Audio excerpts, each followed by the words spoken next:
आज हम शुरू करते हैं क्लास 10th का पहला चैप्टर फिजिक्स का, जिसका नाम है प्रकाश का परावर्तन तथा अपरावर्तन, reflection and refraction of light.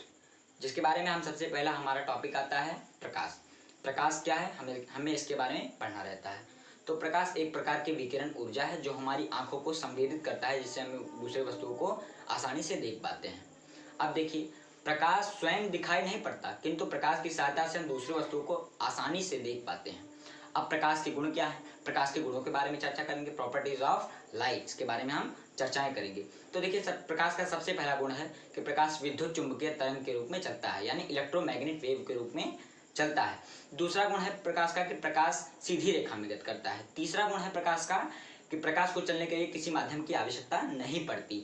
क्योंकि चौथा गुण है उसका, क्योंकि प्रकाश निर्वात में भी गति करता है। निर्वात में प्रकाश की चाल 3 × 10⁸ मीटर प्रति सेकंड होता है।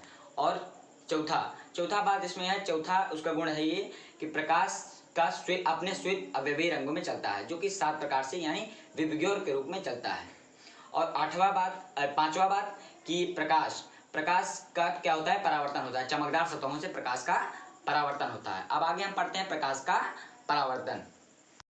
अब हम पढ़ते हैं प्रकाश परावर्तन के बारे में, लाइट ऑफ रिफ्लेक्शन के बारे में, जिसमें सपोज कीजिए MN एक समतल दर्पण है, जिसपे B पॉइंट आपतन बिंदु है, AB आपतित किरण है, BC परावर्तित किरण है। सपोज कीजिएगा NB क्या है आपका, नॉर्मल है, अभिलंब है।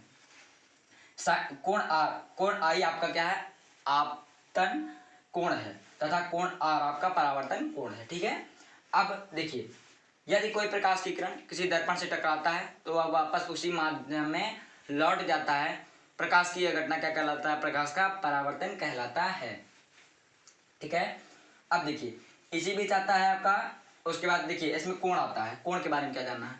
अब इसका 2 नियम है, प्रकाश परावर्तन का मुख्यतः 2 नियम है। पहला नियम क्या है, आपतित किरण परावर्तित किरण तथा आपतन बिंदु पर अभिलंब तीनों एक ही तल में होता है। ठीक है। दूसरा नियम, आपका परावर्तन कोण आपतन कोण के सदैव बराबर होता है, यह आपका दूसरा नियम है।